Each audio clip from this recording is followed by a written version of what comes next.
think about this. First of all, I want you to imagine Mr. Slow at the helm, Kieran McAnulty. Now, the first thing he's done, of course, is say, slow down those roads in the Wairarapa. We don't like that, it's too unsafe. But then his next job has been to sit down with his leadership council of the Green Party and Te Pāti Māori.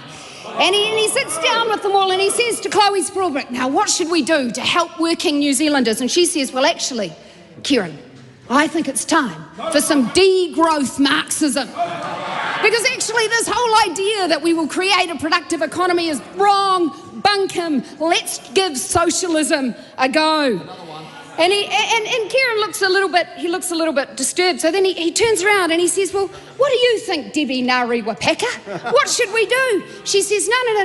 A $200 billion capital gains tax.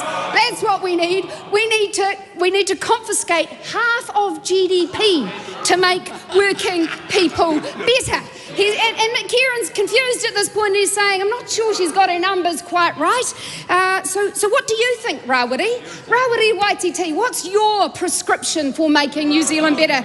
And Rawiri says, look, to heck with this parliament business. Let's put a dictator in charge and call him the Treaty Commissioner. And somehow that's going to make it all better. And of course, you know, this is a cloistered little group, this group of Kieran and his friends from Te Pāti Māori and the Green Party. And so along the corridor walks Helen White. And Helen White says, I've got a copy of Capital. It's by Thomas Piketty, and David Parker gave it to me, and he said that this whole idea of a capital gains tax is wrong. What we need is a wealth tax. And Ingrid Leary wanders along. She says, yes, I think so too. I think that's a very good idea. And then what do we have? I think probably Duncan Webb. You'd turn up in support of that too, wouldn't you?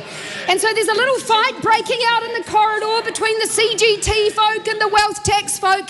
But the one thing they can all agree on is this.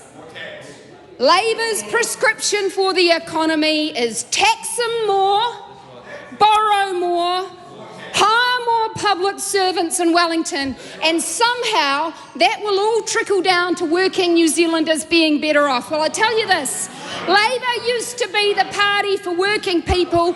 It is now the party for taxing everything working people have worked for. So New Zealanders have done it tough. Can know things are getting better, and they would put it all to waste and wreckage.